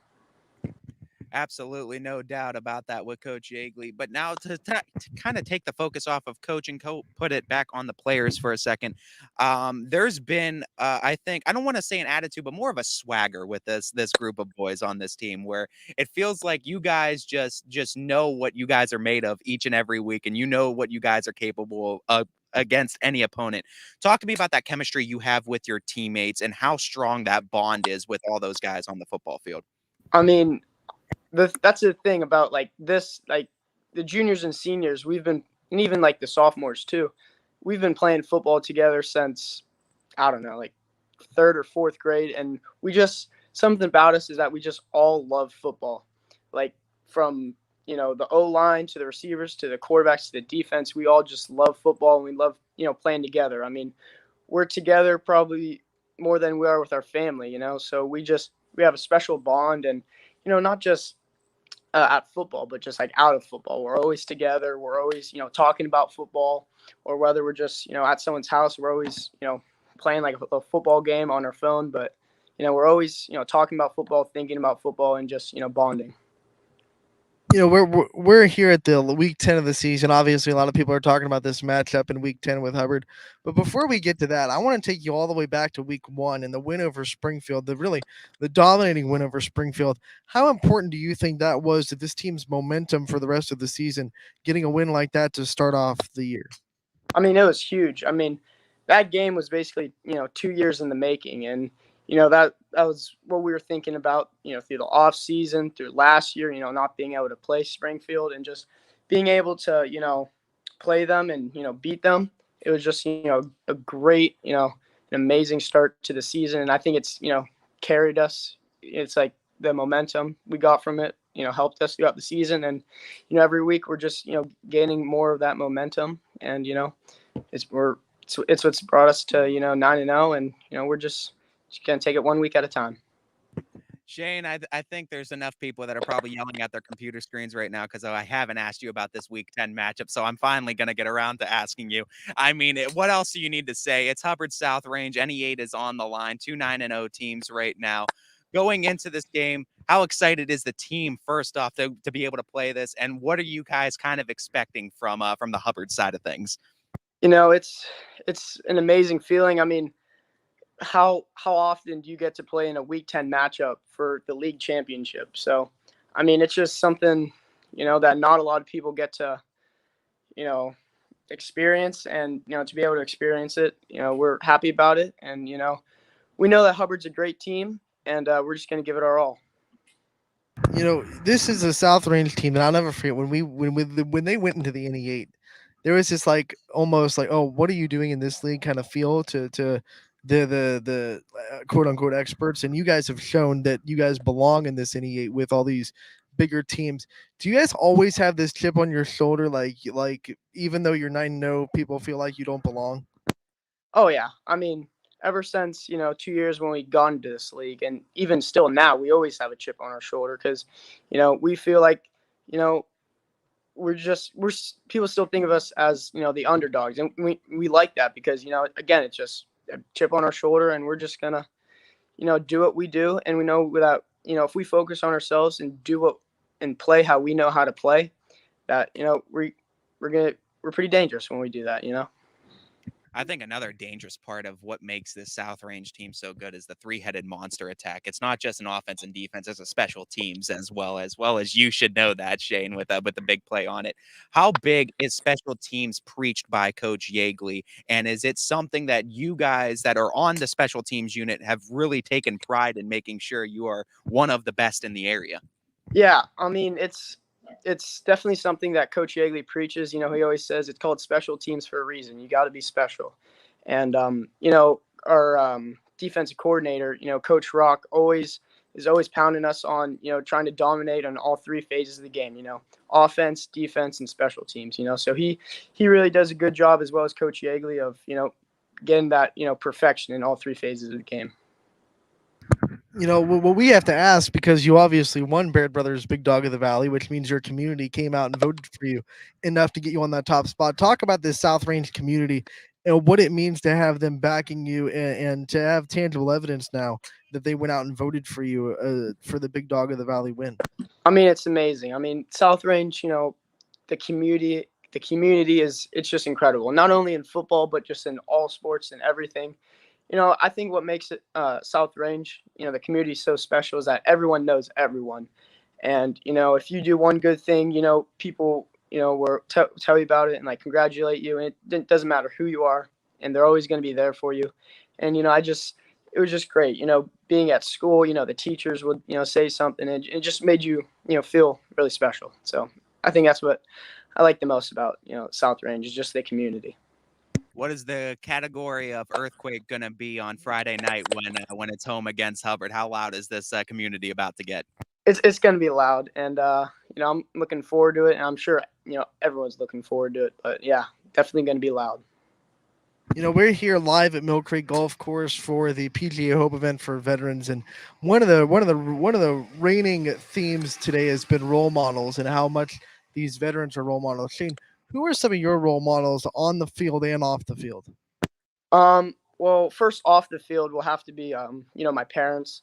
They're always preaching me, preaching for me to be, a better person. And, my mom has, an amazing work ethic, and my dad is always, trying to get like the prepare better and, treat your body right. And I think they really help me off the field, but like on the field, my favorite player is Julian Edelman, and, I try to mimic my game after him. So he's a role model.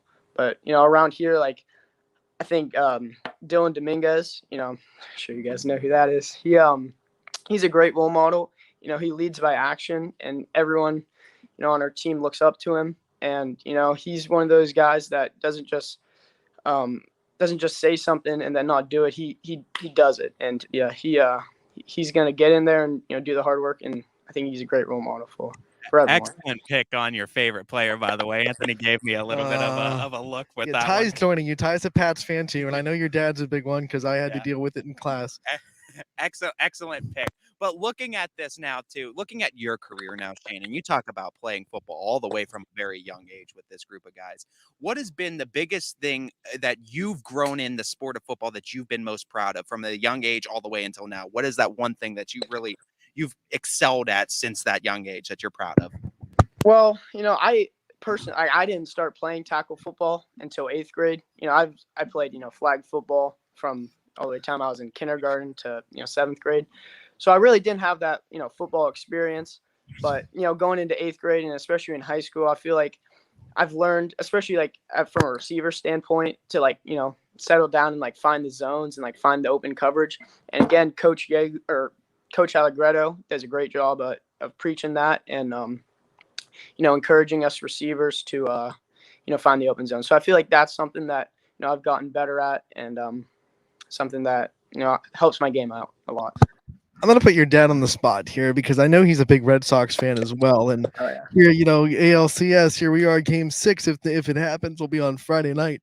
How much do you think he's going to be tempted during Friday night's game to maybe check in on that Red Sox score a little bit?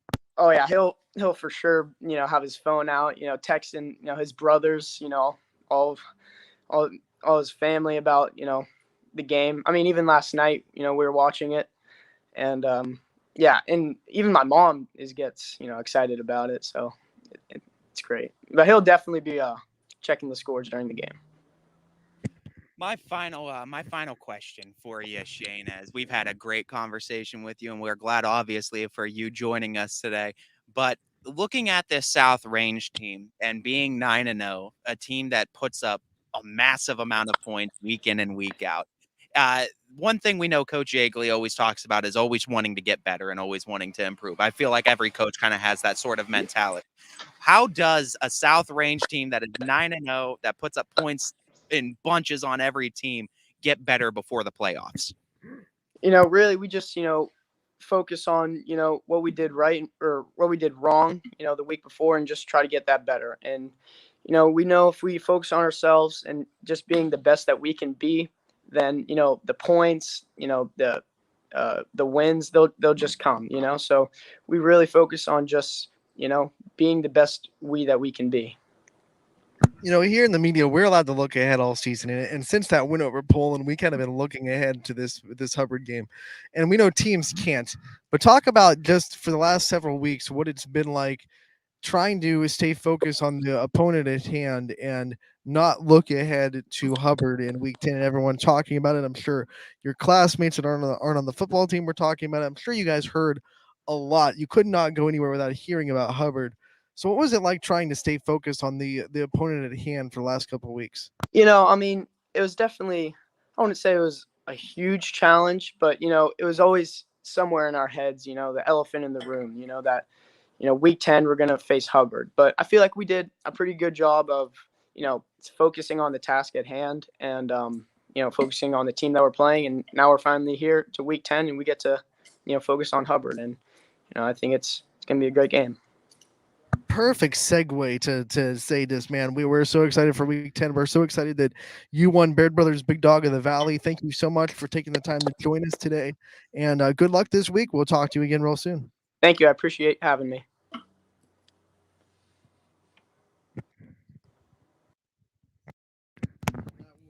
That was Shane Lindstrom the winner of Baird Brothers Big Dog of the Valley from South Range High School. He has a pretty big game this week. I mean, I don't know who they're playing, some team named Hubbard. I don't know. It might be a good game. Should have asked him what he thinks about you wearing Hubbard gear on Friday. You know That's what? what I should have asked him.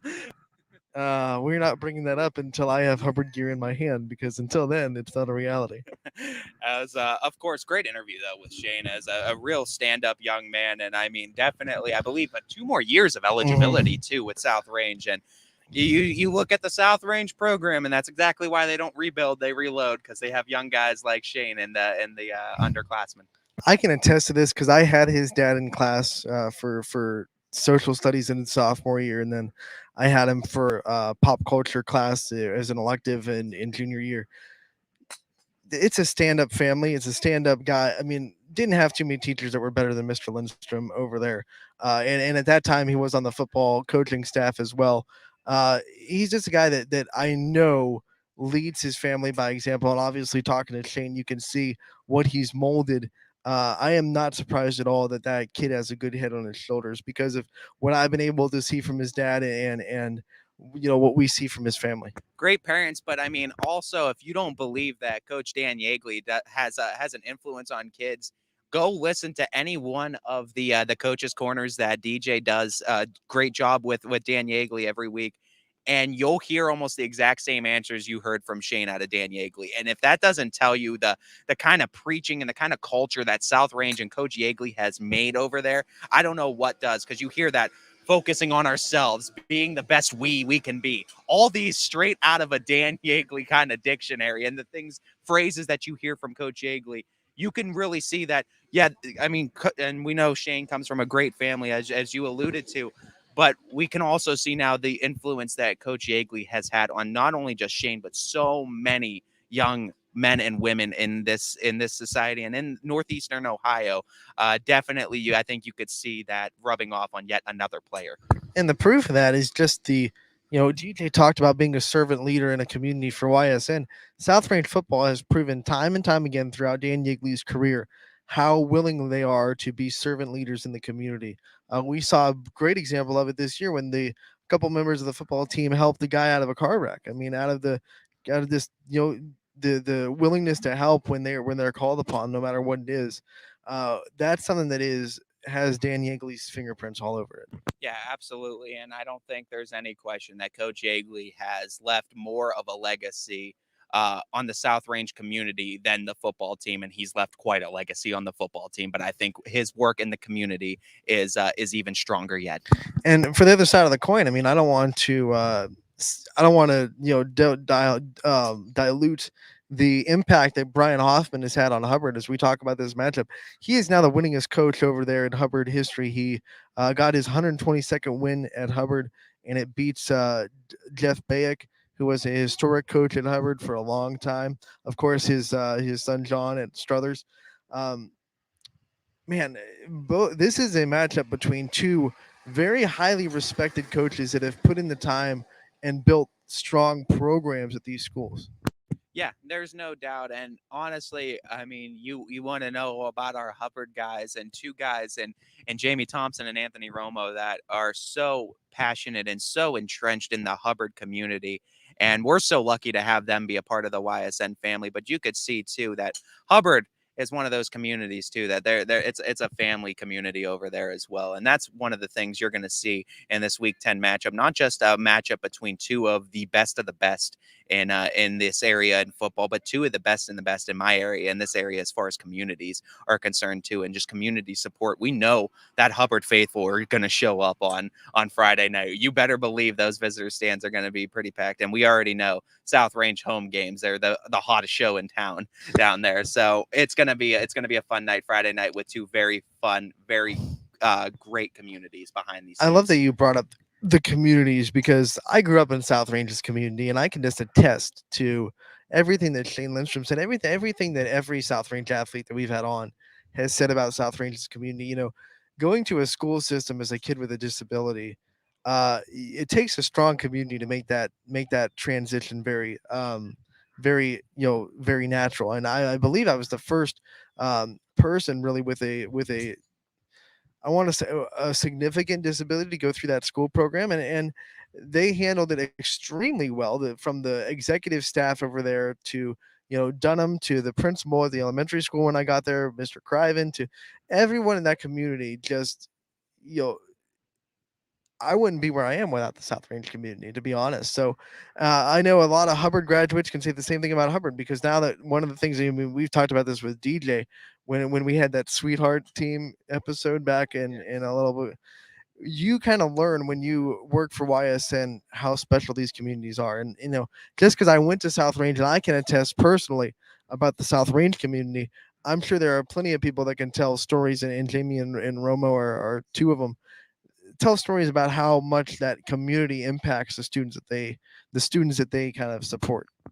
And I think, like we had DJ on earlier too, and talking about YSN and what it's been able to do, showing that community side of things that are not just on the sports field, but a little bit off of the sports field as well. And we realize too, a lot of these communities aren't all that different. And I think that's the most interesting thing, that YSN has kind of pulled back the curtains and showed that a lot of these communities are pretty similar, and the support that they have for these kids and the school and the community as a whole, all of that is very similar. And you're seeing that again Friday night with a bunch of matchups, not just Hubbard South Rangers, other ones as well. We know Salem West Branch is going to be big. I mean, there's so many Week 10 matchups with so many great programs and schools and communities that are going to be backing them all.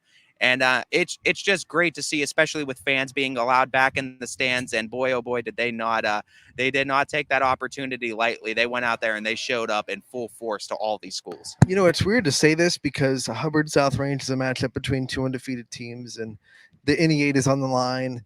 But for some reason, Salem West Branch just feels bigger. And I think it's because it's an established rivalry. Like when you talk about that, these two teams, they respect each other, but they don't like each other. And I don't think, South Range has only been in the NE8 for like 3 years, if I'm not mistaken, for football. They haven't built that nasty rivalry yet with teams in it, probably because it's been a different team competing with them every year for the top. It's been Poland a couple of years. This year it's Hubbard. So I feel like as big as that South Range Hubbard game is, and we understand what's at stake, when you say Salem West Branch and you say both teams are having extremely good years, the ears perk up a little bit more. You know what I'm saying? Yeah, absolutely. And I mean, part of a bunch of Week 10 matchups that you're going to be able to see right here on ysnlive.com. And we're going to be previewing them too, picking them on Friday, previewing them a little bit on Thursday, some of the big matchups. Of course, prime time will have you taken through Hubbard South Range on Thursday. That'll be directly following the Power Hour over there. So they'll have you taken care of for Hubbard South Range. But last week of regular season, Anthony, here we go. Playoffs are just around the corner. This weather does not say Week 10, I'll tell you that much. It's beautiful out here at Mill Creek Golf Course. DJ said, I think Brian made a deal with somebody to get beautiful weather every time we're here, because every time we've been here, it's been absolutely immaculate. You expect it in July the last time we came here. Don't expect it in the middle of October, but we got it. I think Brian Tolnar found one of those lamps that has a genie in it. He got 3 wishes. His first one was that the U.S. was going to win that Ryder Cup. They did. Yeah. Second one was going to be great weather today, and I think we're still awaiting that third wish. We're going to have to see what Brian more Tolnar, wishes, right, Brian? Brian Tolnar's got another one probably up his sleeve. We're going to have to wait to see what that third wish is going to be. Never had a friend like me. On that note, get it? We will start to wrap up this show. Let's look at the Baird Brothers Big Dog of the Valley numbers. I know you got those up. Yeah, let me go I'm check sure them you real won, quick before we I end want to make it official. So our volleyball total 1,385. Oh, jeez. And our Well, football that already total means that you won. is at 2,827. You guys came in over 4,000 votes, almost 1,000 over what I even called. What's their total? Their total before was like 2,400. It was 2,450. Now there's over 2,400 in football alone. So they've came up big time, and now the voting now stands over 4,000, 4,300, I think. Just over 4,300. What a spike. You guys came in big time, almost 2,000 votes in a course of just a couple of hours. It makes this sunny day a little bit brighter. for you. Yes, sir, it does. But thank you, YSN family, for coming out. All right, and, Ty. and voting. Congratulations. Next week you get first pick. I do. But we'll be taking you through the next couple of days too, as we'll be excited to preview some of these Week 10 matchups, and volleyball playoffs start tonight, Anthony. Hold on, before we get out of here, we do have a comment and I want to bring it up. And unfortunately, the sun is right in my screen, so I can't really see it. So why don't you read out what that says? Because and it's someone from the name of Irishman. I wonder who that might be on YouTube. Is Billy Mack making dummy accounts? Round 3 redemption for Hubbard is what the comment reads. Round 3. But they played each other 2 years in a row and lost? It could be. It could either be that or I got to check the scores too. It might be volleyball and soccer you might be talking about too. That might be. Who knows? That might be that case too. We'll see. They though. split volleyball. I know that. That's right. I thought so. But I mean, if it's the case, we'll see what Hubbard's made of. This is the biggest challenge, I think, of the year so far for both teams. So we're back tomorrow at 12:30. We will be. I have to look. All these guests. We have a lot of guests in the next couple of weeks. Oh yeah, we're gonna be loading you up with guests. Hold on, real quick.